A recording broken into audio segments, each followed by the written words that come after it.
I'm very excited for our study that we're going to have this evening. The Lord is going to show us something very powerful from His Word. I'm going to do this because it was requested before I go into the message. Someone was asking about the YouTube channel. So there were some of you who were not here when I made the announcement that if you wanted to support the work and the ministry that we do, we tried to make it easy as 20 seconds. You go to YouTube, and of course you can scan that QR code. And when you go to YouTube, you just hit the subscribe button and the bell. And this is an actual wonderful, practical way that you can be very supportive to the ministry that my bride from my side and I do. And my hope and prayer is that it will prove to be a tremendous blessing to each and every one of you as God's people. All right? So I'm very excited about what we're going to study. I want to go into a very important lesson. So I will not belabor the time because we've been here all day. So I'm going to go ahead and have a word of prayer. And as has been my custom, I'm going to go to my knees first. And I'd like to invite you to kneel with me. Otherwise, bow your heads where you are. But let's pray together and let's ask the Lord to help us prepare to receive what His Spirit wants to give.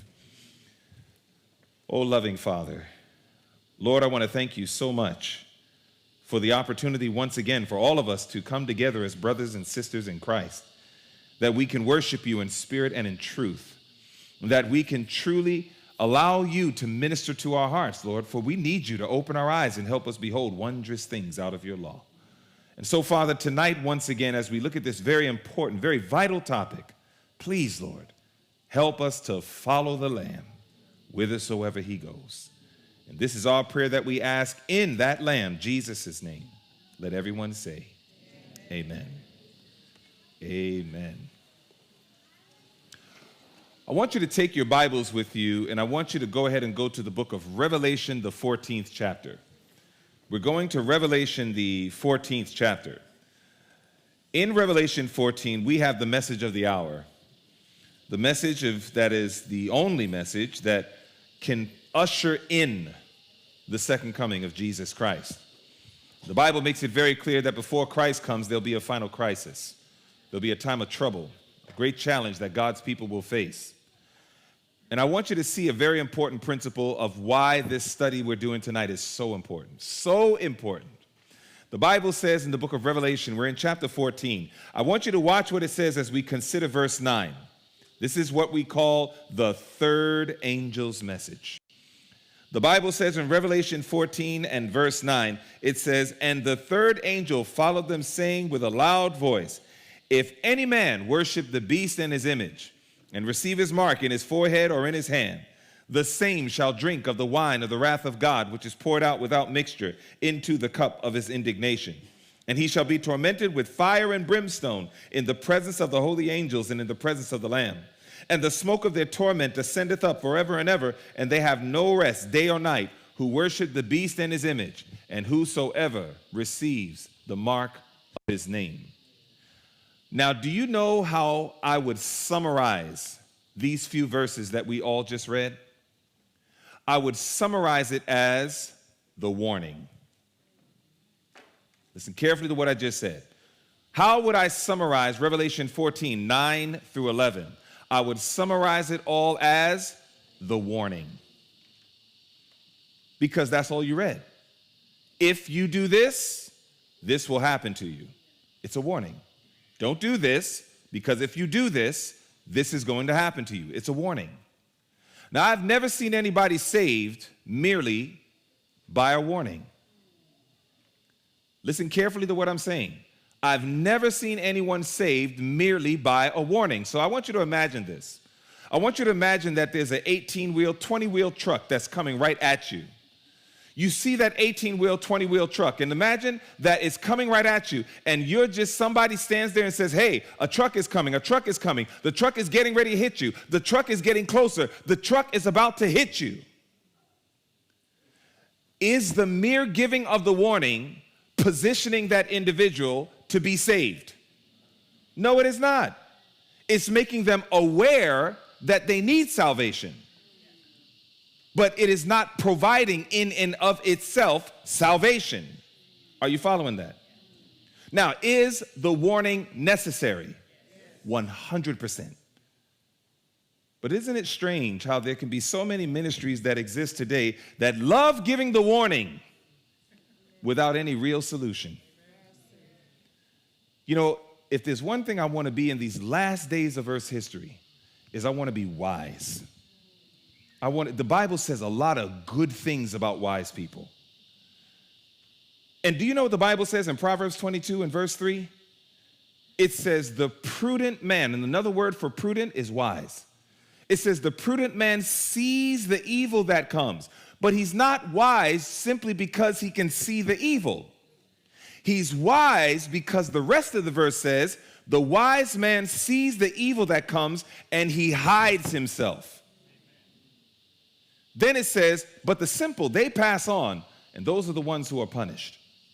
You see, we are in between a dual battle, and it's a very deep time in Earth's history.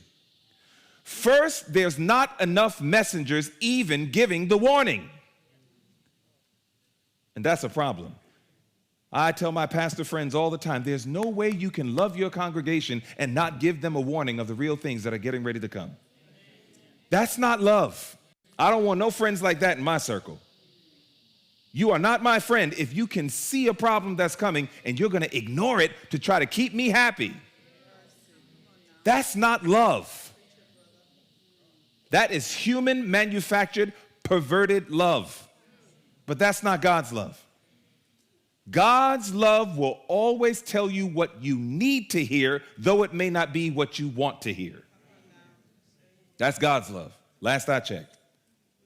So first, we need more ministers, we need more ministries that are daring to stand up and to give the appropriate warning to say, a crisis is coming. There is something coming down the pipeline, and if we are going to be a people prepared to meet our God, we must pay attention to the word of God. You got to give the warning. But then there's another type of ministry. They eat, sleep, and drink warning.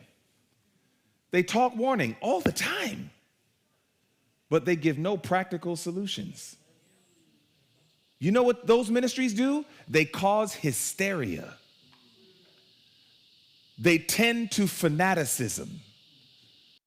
They cause extremism.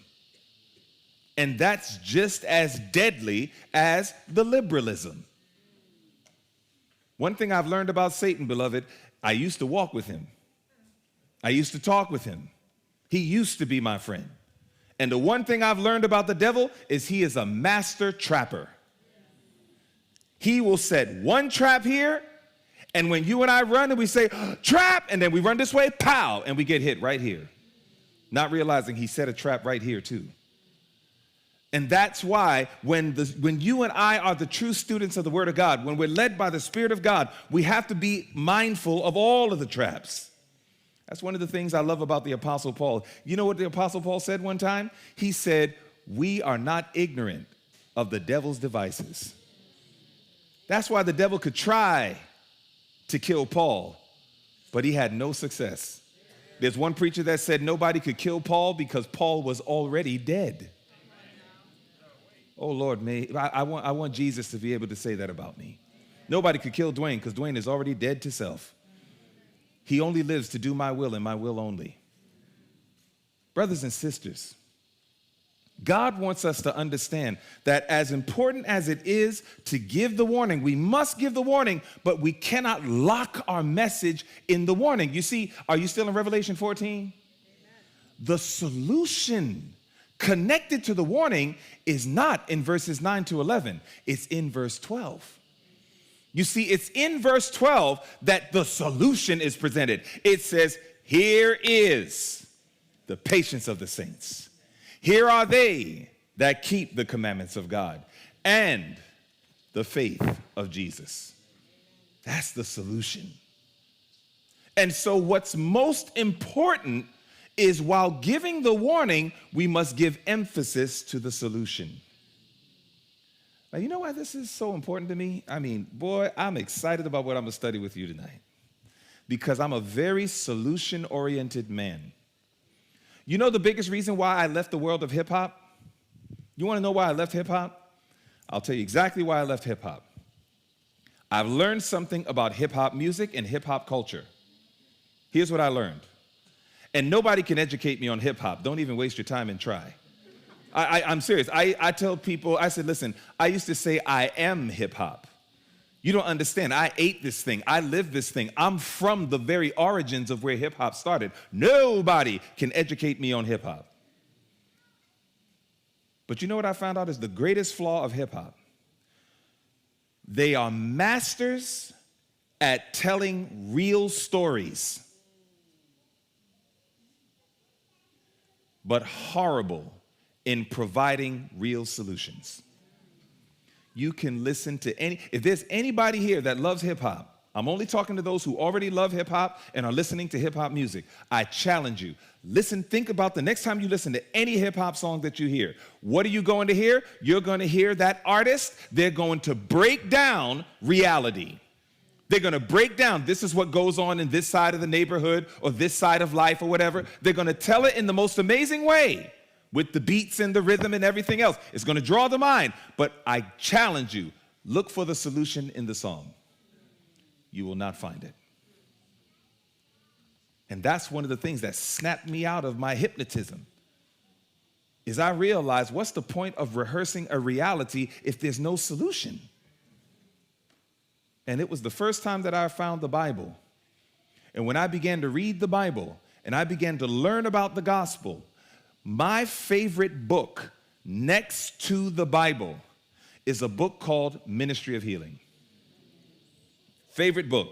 Read it so many times, cover to cover. And it's in the book Ministry of Healing, page 363, that it makes this statement. The gospel is a wonderful simplifier of life's problems.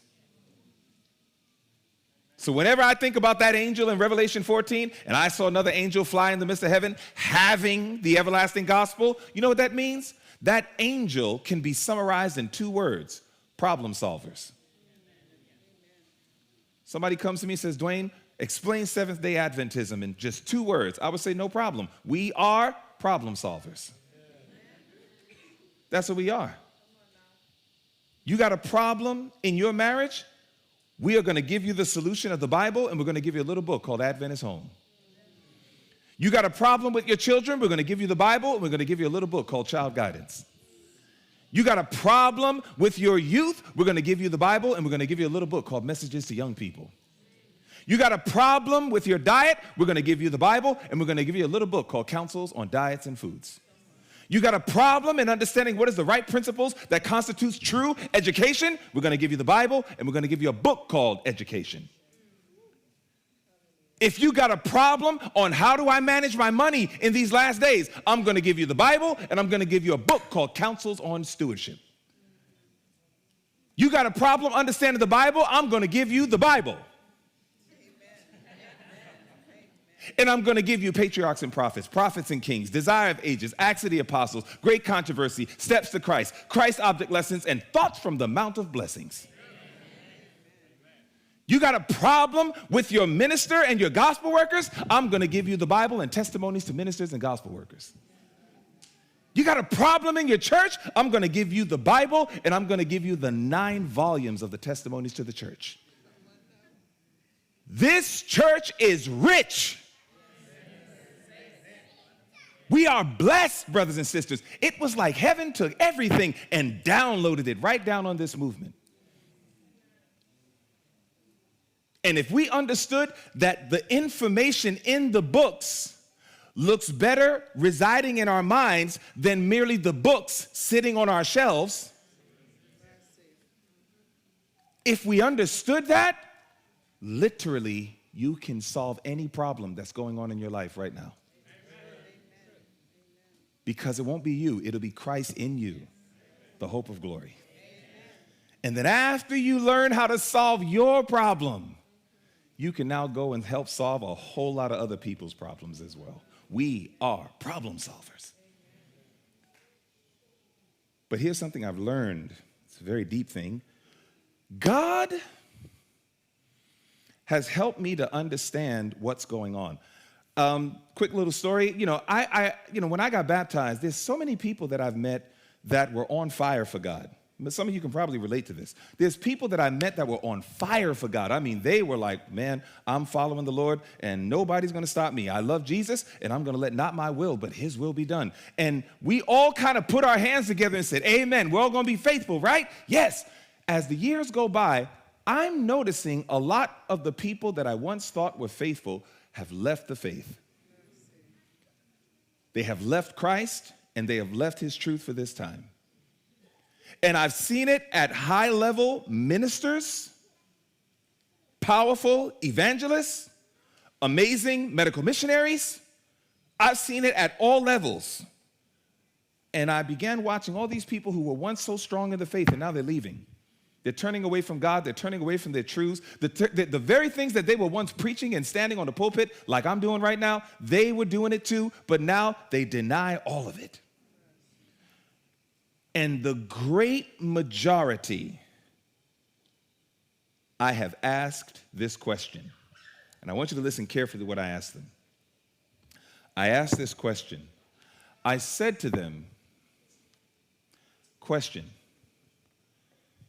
before you left the church, before you left the truth, question, what did your devotional life look like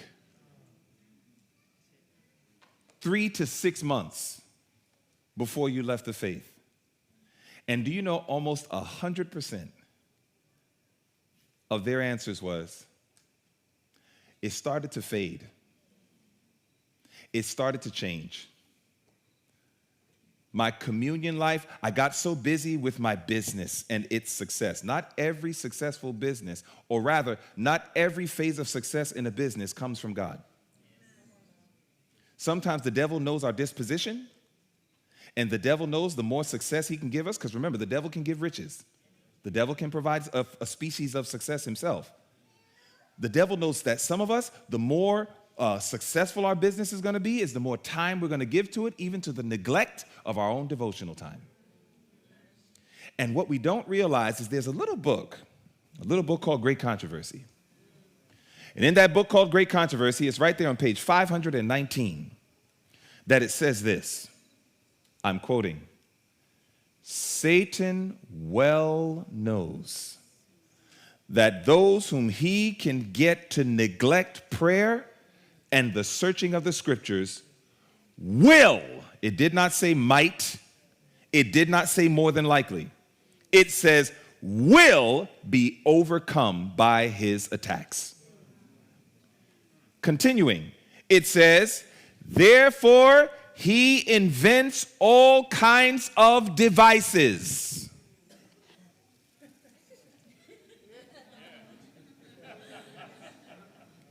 to engross the mind. I'm not here to say that this is a device of Satan, because if it was, I wouldn't own it. But what I've learned is that that which was designed to be a blessing can become a curse. And for a lot of us, when your face is constantly on Facebook rather than your face being in this book, that becomes a problem. So the devil does not care what it is, as long as it keeps you away. The devil will send you, single ladies, a man. Make that brother look so good. He got all the smooth lyrics and everything. I mean, that brother, when he talks, the sisters are just melting, all of that stuff. We're thinking, oh, the Lord sent me an angel. It's like, no, the devil sent you a fallen angel. And sometimes it's that guy that has found the key to your heart to steal all your attention, that you don't even have any time for God anymore, because you're so wrapped up in him. Or, gentlemen, you are so wrapped up in her. Satan doesn't care what the device is. The device can be electronic, the device can be human. It doesn't matter. As long as it accomplishes that one singular goal, keep them away from prayer, keep them away from the study of the word. It could be success of business, it could be this, it could be that. And all along, while we're going through this battle, there's Jesus. You see, I want you to remember this. Jesus is our example. That's why I love this theme. Man, when Sister Teresa, when she told me what this theme was, she couldn't see it. I was all the way in the U.S., but I just had the biggest smile. I said, oh, yes, Lord. This theme was led by your Spirit. We must follow the Lamb. You see, on Friday night, I didn't even know who the Lamb was, and he introduced himself to me. But as I made a choice to follow him, Jesus knew, Dwayne, you are susceptible to following others because all babes look for leadership. So what did Jesus do? He began to teach me very quickly so that he could help me understand. Now remember, all of these people around you are lights, but I want you to focus on the light. But there's many aspects of the life of Christ. And while my desire is to follow all of it, Jesus began to show me what's most important. And do you know what's the most important aspect of the life of Christ that Jesus wants us as his people to follow? It's found right here. I want you to turn your Bibles to the book of 1 John chapter 2. In 1 John chapter 2, I want you to see what the Bible says. And I want you to watch this because I just love the scriptures. It's amazing. There was a time that when somebody told me to go to the book of Genesis, I had no idea where that was. I'm telling you. God took this little high school dropout, and he said, I'm going to do something special in you. I praise him for that. In 1 John chapter 2, I want you to see what the Bible says in verse 6. 1 John 2 and verse 6, the Bible says, he that saith he abideth in him ought himself also so to walk, even as he walks. That word walk in the Greek means live. Can you imagine? Jesus didn't just come to save us from sin. That's not the whole truth. That's a powerful truth, but that's not the whole truth. Jesus did not just come to save us from sin. He actually came to show us how to live. Can you imagine that? That's just beautiful. Jesus came to show us how to live. That means that I don't have to look at people on social media or in certain books and all these things. I don't have to look to any of them to learn how to live. Jesus says, I came to this earth to show you how to live. Now, here was the most dynamic part of Jesus's lifestyle. I don't know if you do this, but there are things in the Bible that just catches my attention. So, you got these texts of scripture where the Pharisees say, go and arrest Jesus, like in John chapter 7. They say, go and arrest Jesus. So the soldiers come and they're ready to arrest Jesus. Now I'm imagining, if you're a soldier, you got to be fit. You probably got some muscles. Then on top of that, you got a sword. So you just look dangerous. And here it is that the Bible says, they told them, go arrest Jesus. So these brothers go to arrest Jesus. They find out where Jesus is. And as they are about to follow their instruction to arrest Jesus, Jesus says, you will look for me, but you will not find me, because where I'm going, you cannot go. And those brothers look at each other, and they go, oh, well, and they just walk away. And I'm thinking to myself, how did he do that? I don't know if you think through the stories of the Bible, but I think through the stories of the Bible. I'm like, how does that, can you imagine somebody try to arrest me? Go arrest Dwayne Lemon. And they find me, and they're like, and there's not going to be any sword. There's probably going to be a gun or something. And here it is, they come to me, and I say, look, you will look for me, and you will find me. And next thing, that's what's going to happen more than likely to me, right? So I'm thinking to myself, why is it that Jesus could just speak? And the people who were trying to arrest him, they end up being arrested by the power of God. Have you ever thought about that? Jesus was walking power. The Bible literally says that when he would speak, his words were not like everybody else, because when he spoke with authority. I'm thinking to myself, Lord, how did you do that? And we know that inspiration, for those of you who read it, she says that no man could speak as he spoke because no man lived as he lived. But here's the thing. But how did he live as he lived? Where did he get the power to live such a consistent life? Don't we battle with being consistent? Is not inconsistency our first, last, and middle name? In other words, I'm looking at Jesus saying, you're trying to show me how to live. But I see the power that you have. It's very evident. But the real question is, Lord, how were you able to do this? Because he could not exercise his godness when he was on earth as a human being. And the reason why was because he would disqualify himself from being my example and your example. Do you know what Jesus left for us? To show us how we could have power like how he had. Brothers and sisters, in these last moments in Earth's history, we're going to need a lot of power. Demons are being unleashed. We are living in a time of mass demonic activity. Why do you think the news is as bad as it is? People doing all sorts of stuff. And listen, I say this with as much respect as I possibly can, but when I think about the suicides that are taking place, my mind goes right back to Mark chapter 9, where the Bible says that the father had a son, and every time the demon would agitate the son, the demon would try to throw the son into the fire. And I thought to myself, that means that the boy was running to the fire, nobody could see the demon, but a demon was the one influencing this behavior. In other words, behind the suicides that we see taking place all over our world, there is demonic activity. And in my mind, I'm thinking to myself, we have a lot more demonic activity going on than we realize. I don't know how to say this.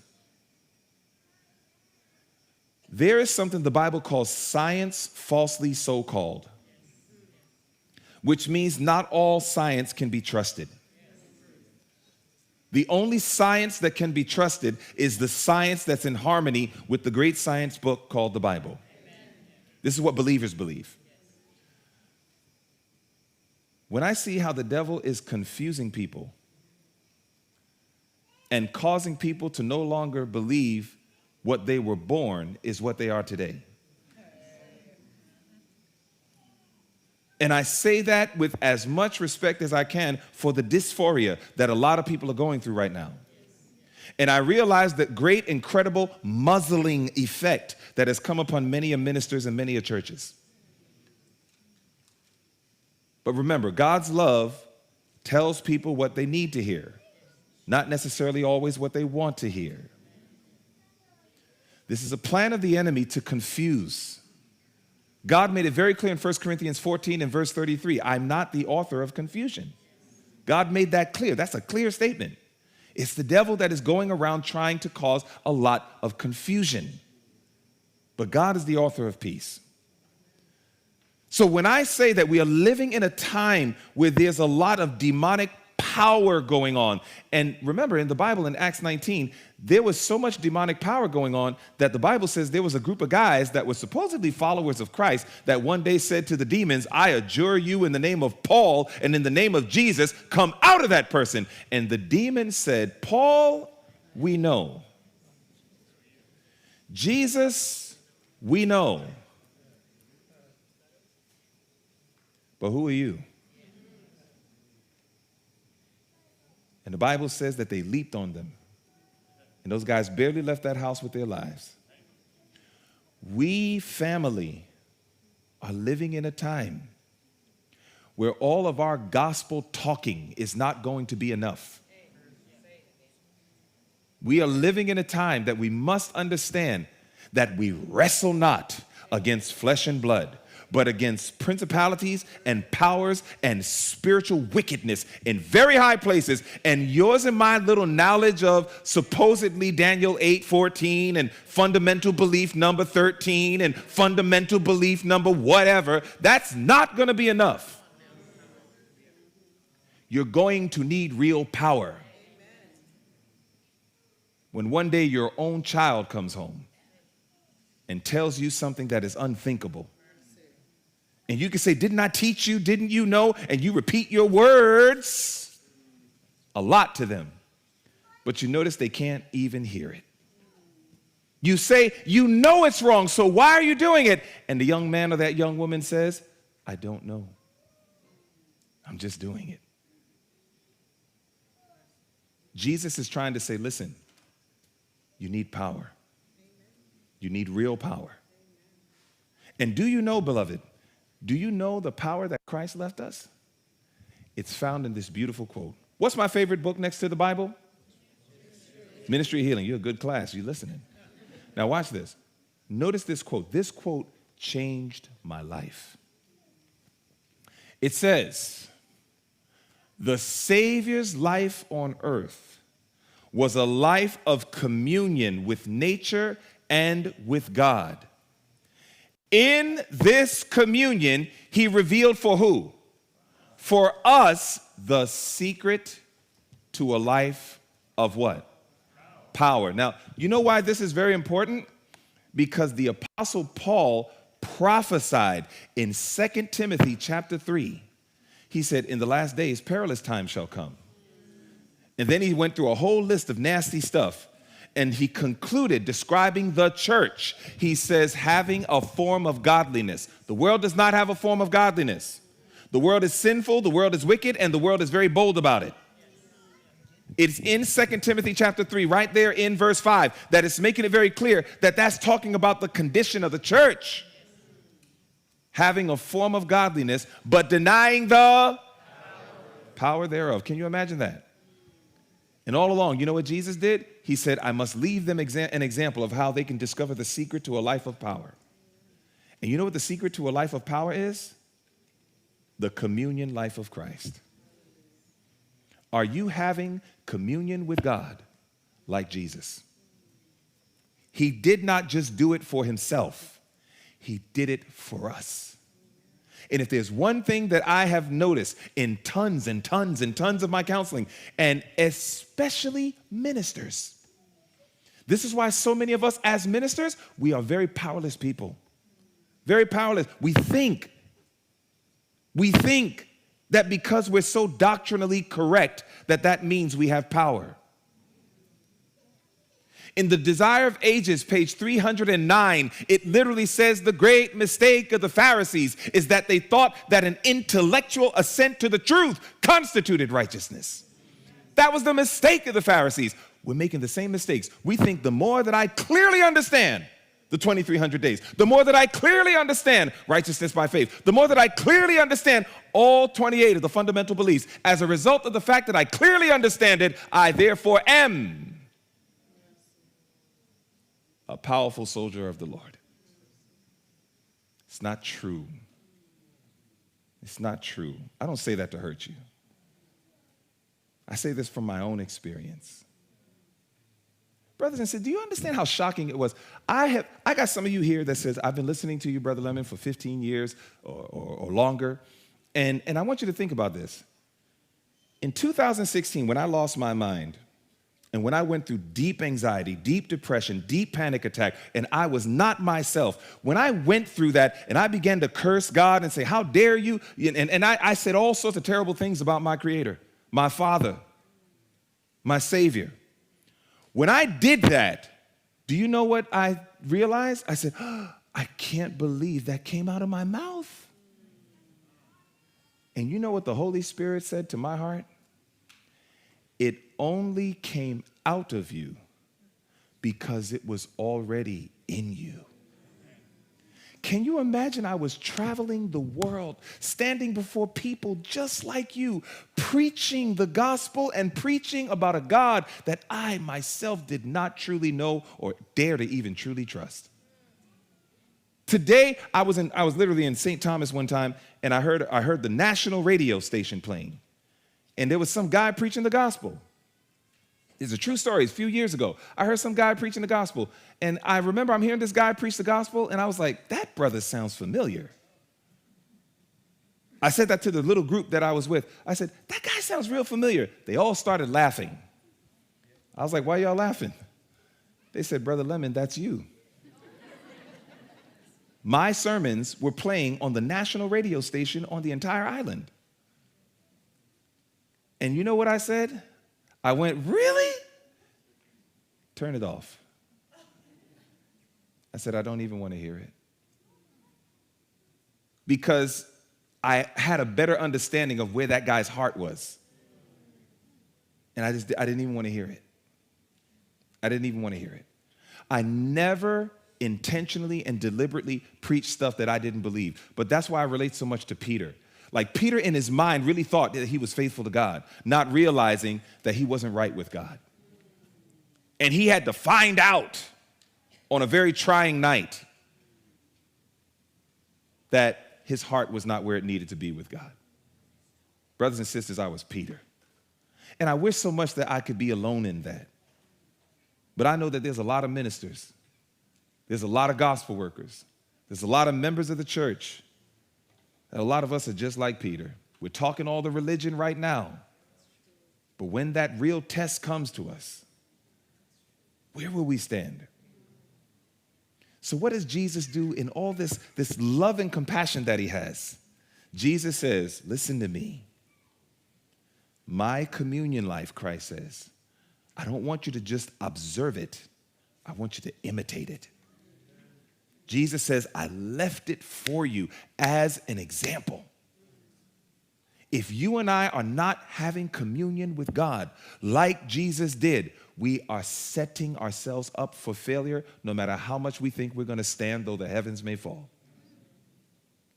And Jesus came to this world to make sure we win, not lose.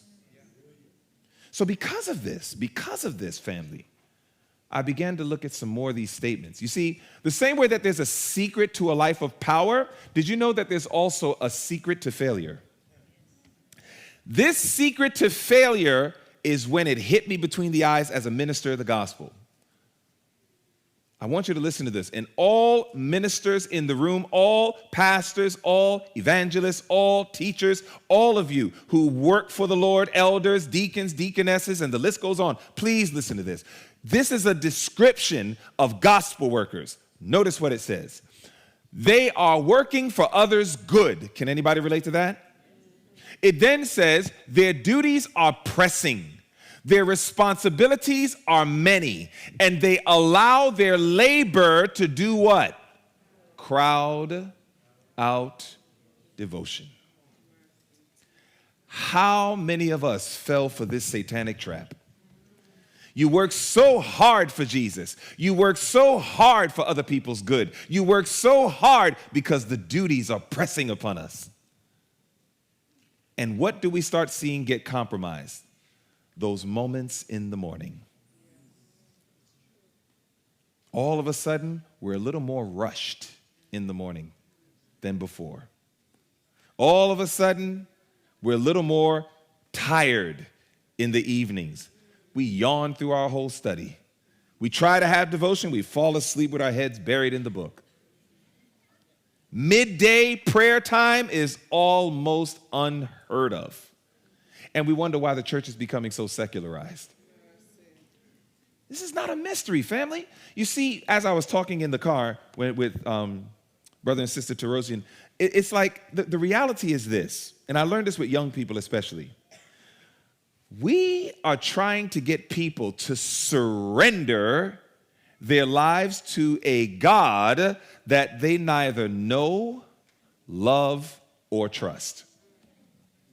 That's ridiculous. Did you know that's ridiculous?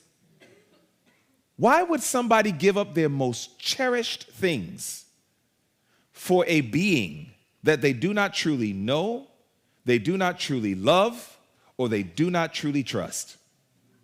So what do we do as good old Adventists? We make sure that that they understand compliance. We say it's the Sabbath. On the Sabbath day, you do these things and you don't do these things. And if they comply, we say, praise the Lord, that person's doing all right. We say, because we're Christians, we don't listen to this form of music, we don't listen to that. And because they get rid of that bad music, even though they're humming it in their hearts, we say, good young person, good adult. We say, I will continue. Amen. Yeah. Even though the power's gone out. Amen. Because there's still some power from heaven that wants to point us to the text. Amen. Amen. That's right. You see, God knows that there's too much talking and not enough living. And as a result of this is why so many of us are struggling so terribly. There are some of us who think that if we change even our dress, that all of a sudden that means that we are pure at heart. But the reality is that that is not the case. But many of us will look at that person who went from dressing like a harlot to now dressing like a saint, and we will say, praise the Lord. They are complying with the rules. They're doing okay. And it is possible to change your dress, to change your diet, to change your location of where you live from the city to the country. It is possible. I always tell my brothers and sisters, and I say this as a man who believes in country living. I don't just believe in country living. I live in the country. I live in the mountains. Very, very, very rural. So I say this as a man that lives in the country. There are some people that are moving out of the city into the country, and they forgot that the devil knows how to pack bags too.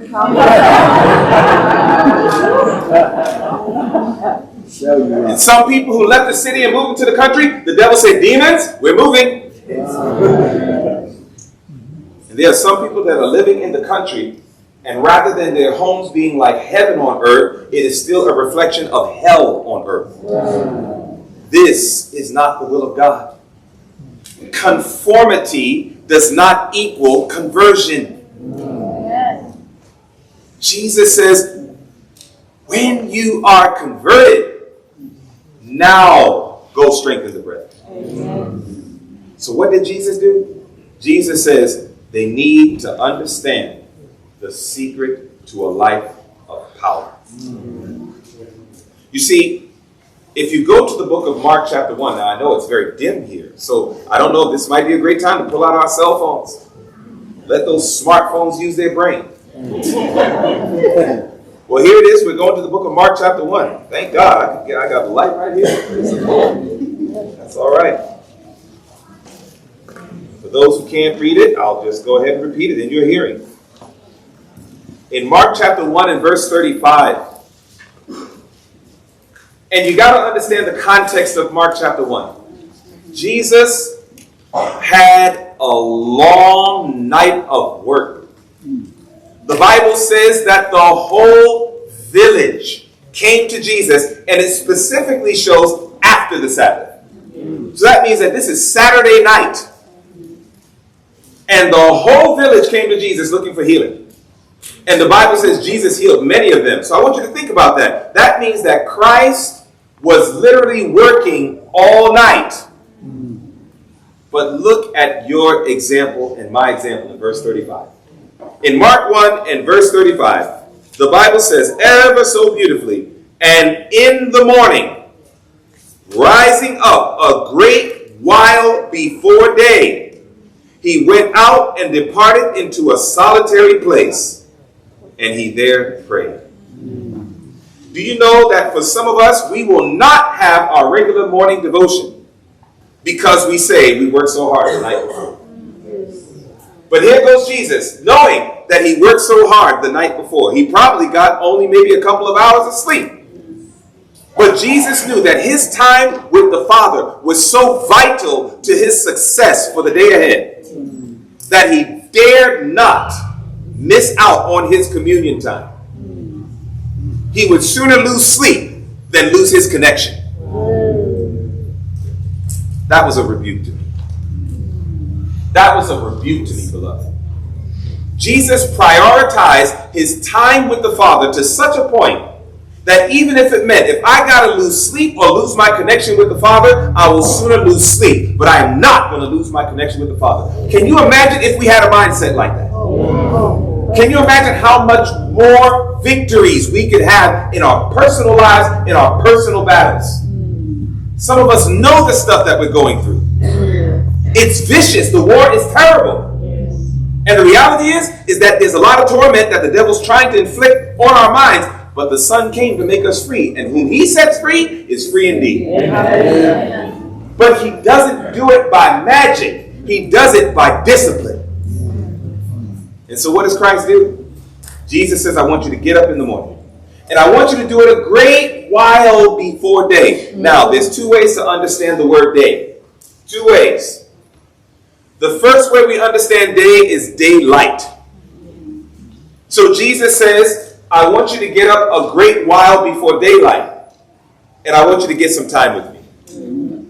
Now, another way you can understand that word day is in John chapter 9, verses 1 to 4.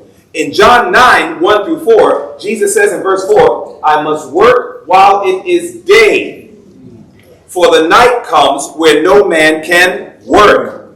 So day represents work time. You know why I like that? Because some people go to work before sunrise. Is that right? Yeah. There's some people who get up really early in the morning. So what is Jesus' counsel? Jesus says, even if you get up early before daylight, I still need you to get up a great while before work time. And he says, and I want you to have communion. He modeled this for us. Now, somebody may say, so I guess Jesus wants me to just get 3 hours of sleep for the rest of my life. And then you know, I'm going to end up getting sick. No, beloved. God gave us brains to use. You know, that's a quote from Ellen White. Ellen White literally said that. She says, God gave us brains to use. What you realize is if you got to get up early in the morning, even before sunlight, then that means you got to go to bed earlier. Come on, use your brain. Follow that? You go to bed earlier. Every hour. This is proven scientifically. For those of you who are into science, I want you to think about a little book. You can get it. I see many of you taking notes. Get a little book. You can download it and get an ebook on it. It's called Why We Sleep. It is a complete scientific book on sleep, the law of health of sleep. It's called Why We Sleep. It is written by Dr. Matthew Walker. Dr. Matthew Walker. Why We Sleep. It has been proven every hour before midnight works according to the circadian rhythm as 2 hours of sleep. So if you go to bed, some bug wants to kiss me. If you go to bed at 8 p.m., just between 8 and 12 o'clock, that's already going to be received as if you got 4 hours of sleep. And then when you go to 1, 2, 3 o'clock in the morning, you can start waking up and feeling completely refreshed. So the idea is no matter what, because I'm prioritizing my time with God, I am going to go to bed earlier if necessary, that I can get up earlier, that I can have my vital communion with God. You see, this year, May 25, will make 27 years that I've been married to my bride from my side. When someone would ask me, which I have been asked, have you ever cheated on your wife? You know, there are statistics in the black community that, you know, black brothers are breeders. You know, picked it up from slavery. Go around having intimacy with all these women and all this other stuff. And therefore, if I talk to a bunch of black guys, they always talk to me like, okay, man, tell me, how many times did you do it? You know, like it's some big confession time. And when they asked me that question, I said, can I show you with my hands how many times I cheated on my wife? They're like, go ahead, brother, show us. And I put my hand out like that. And they said, 5 times? I said, no, keep watching.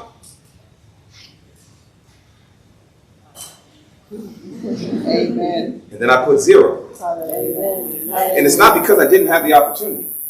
It's not because I didn't have the opportunity. I could have cheated if I wanted to. My wife could have cheated on me if she wanted to. My wife's a beautiful woman. She could have cheated on me anytime she wanted to. I've met tons and tons of flirtatious women in the church. That if I was going around acting like a fool, I could have ended up in some trouble with these people. So it's not that the opportunities aren't there, but it's because the Lord has given us discipline. But he's given us more than discipline. He's given us love. You see, here's what I realized. The love for my wife and the love for my God killed the adulterer that is in my heart. Amen. Are you following that? Yes. Love is very powerful. Praise God. Song of Solomon chapter 8 verses 6 and 7. It refers to love as a fire that consumes. And so what ends up happening, beloved, is my love for my wife has helped me to be faithful to her. Now watch this point. How did I fall in love with my wife? We had lots and lots and lots and lots of communion time. Come on now. Praise God. Even up until today, I told my wife today, I said, honey, I can't believe this. She said, what? I said, I have been on the phone for 2 hours with you. And she said to me, she said, so what else is new? I was like, you're right. My point is very simple. Jesus understands this key point. The more you have communion with God, is the easier it becomes to really love Him. Yes. I don't like fighting and arguing with people. You are Seventh-day Adventist Christians. You made an intelligent decision to be baptized and to join this movement. I'm not going to try to spend a whole lot of time trying to prove to you why we should not go around buying and working on the Sabbath. Come on now. Like, I don't even understand how could we be God's remnant people and we are still working on the Lord's Holy Sabbath. Yes. And what that tells me is that the issue is not that we don't understand the doctrine. The issue is that there is a lack of a true love and devotion and dedication to God. And you're not going to love and be dedicated and devoted to God by me just keep reminding you, remember the Sabbath day to keep it holy. Remember the Sabbath day to keep it holy. They already got that. That is an indication that there's a greater problem. Your problem is your love for money and your love for the world and your love for your pride or whatever else it is stronger than your love for God. Yeah. It's only when our love and our devotion and our commitment to God becomes stronger than the influences of the world. That's when you will be prepared to die. One time I asked a brother, when I was early in my Christianity, and I kept hearing about faithful unto death, faithful unto death, faithful unto death. And I'm going to be honest with you, I got scared. Because when you don't know Jesus and you study Bible prophecy, it can be scary. And I'm literally like, man, so you mean to tell me you guys would die over the Sabbath and all these other truths and everything? And these guys are like, yep. And I'm like, Lord, I don't know how I could ever do. I'm not going to die for this day. I was being honest with God. I was like, look, if they tell me I honor Sunday or whatever, I'm like, look, I'll believe in my heart, but I'm just like, yo, hey, all right, yeah, I believe in Sunday. Because I don't want to die. But I knew that that's not going to work. So I went to a friend of mine named Brother Boyd. And I said, Brother Boyd, how can somebody one day really die for God? And he looked at me and said, Dwayne, it's very simple. When you learn to live for God, it will be easier to die for Him. Yeah. But if you're not even living for Him, there's no way that you would die for Him. And I don't know what it was about those words, but that hit me like a ton of bricks. I was like, isn't that something? If I live for Him, then I'll be ready to die for Him. Family, Jesus wants to keep this thing very simple. He knew He had to love His Father and love the truths that proceeded from His mouth more than He loved His own life. Jesus knew this is the only way He's going to be fit to be an example for you and for me. And the only way that could happen is He prioritized His time with the Father. I realize that there are a lot of us here that for many different reasons, we may not have communion with God the way we should. Some of us just get up in the morning and read a little Sabbath school quarterly and go about our day. That's not going to be enough. Some of us get up in the morning and we just read a little one-pager devotional, and then that's it. That's not going to be enough. Imagine trying to have a relationship with your husband and you only say 5 words to him in the day. You're not going to have much of a marriage. Imagine you talk to your wife for only 5 minutes, 10 minutes out the day, and then that's it. You will not have much of a marriage. Say that again, my brother. But here it is, we think that we can just go to God and give him 2 minutes of our time while we give jobs and businesses 10 hours of our time. Come on now. Come on now. Heaven is saying to many of us, we are out of order. God wants you to make him a more of a priority. Not only because of how much he wants you, because he wants you to see how much you need him. And I don't know about you, but some of us got some strongholds. We've been in the church for a long time, but some of us still got a fiery anger. Some of us still have a bad attitude. Some of us are still judgmental. Some of us are still rough around the edges. Jesus says, I can't bring you into my kingdom with that, but I know how to solve this thing. But the way it gets solved, Jesus says, you and I got to get some time together. And I will be honest with you. I've spoken at so many conferences. And they always have early morning prayer meetings and these type of things. And I'm not here to discourage that. But I'm here to say this. If you're ever at a place where you have to choose one-on-one time with God or group time with God with everybody, and it's only one or the other, I would like to recommend you get your one-on-one time with God. If you can get up early enough to have your one-on-one time with God and still meet with the group, amen. Praise the Lord. But don't make group time personal time. The same way that would not work in a human relationship. Imagine if girlfriend, boyfriend, husband, and wife, imagine the only time you have communion with each other is when you're around your friends. Again, that marriage would not last very long. That relationship would not last very long. There's a special word that God loves, and that word is called intimacy. Special, personal, private time. That's what God wants with each of us. And Jesus left us an example so that we can go through these things. And so, my brothers and sisters, I'm just going to leave you with that for this evening. I want to encourage you, prioritize your communion life. If you make your communion time with God, when you get up in the morning, you don't give all that time and energy to your boss, to your business, and to all these other things. You set aside some time, quality time. I'm not going to put a time on it. You decide that. But get quality time with the Lord. Spend time in his word. And I'm going to leave you with one last thing. I'm going to leave you with a devotional plan. A beautiful devotional plan that I have done. And here it is. I took my Bible and I took the 5 books of the Conflict of the Ages series. Patriarchs and Prophets, Prophets and Kings, Desire of Ages, Acts of the Apostles, and Great Controversy. I took those 5 books. And what I did was I set aside an hour every morning. Now, if you cannot do an hour, you can only start with 20 minutes, 30 minutes. Start wherever you have. The Bible rewards small beginnings. Amen. So you start with whatever you can. But I'd like to recommend work it up to an hour.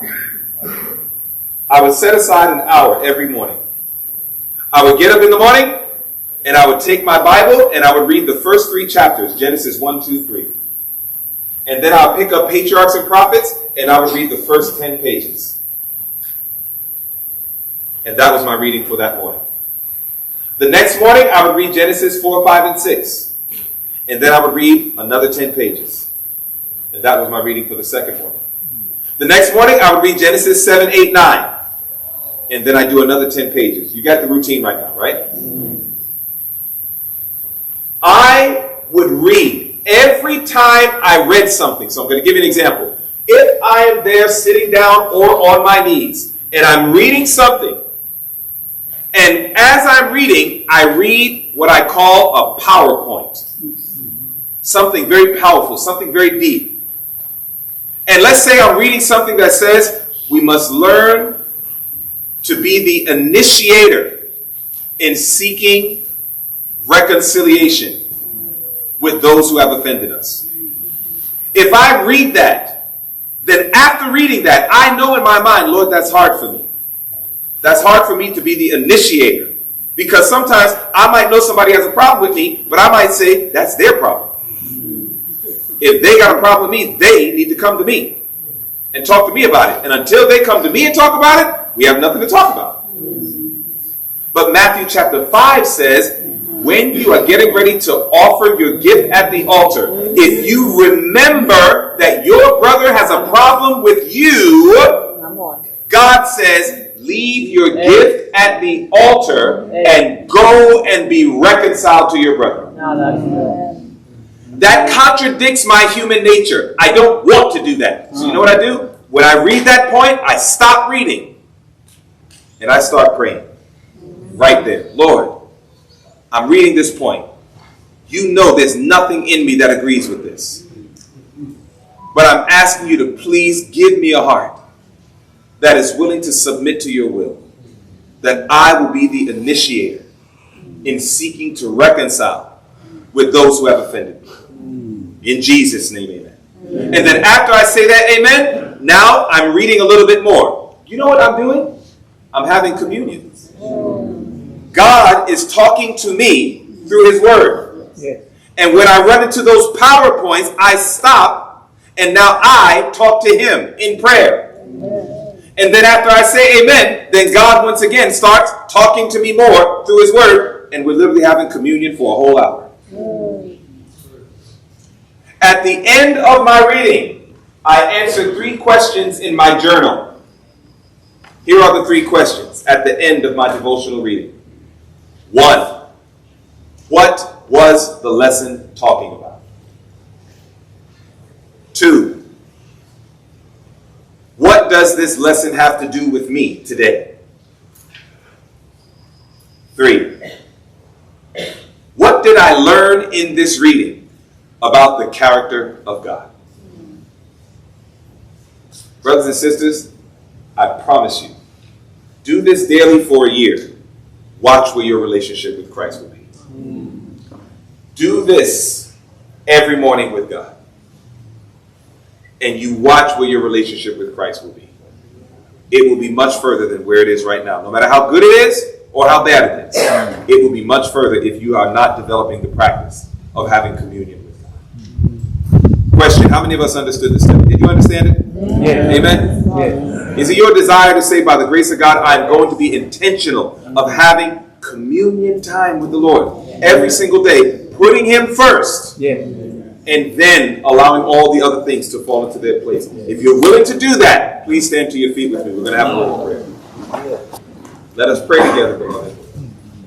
Father in heaven, Lord, we are so thankful that you have heard our prayer, that even in the midst of the losing of power, we were still able to gain some power points. Amen. Lord, I just pray in the name of Jesus that you will help each and every one of us to realize that Jesus came to this earth not only to save us from our sins, but to show us how to live. And how to live a life of power.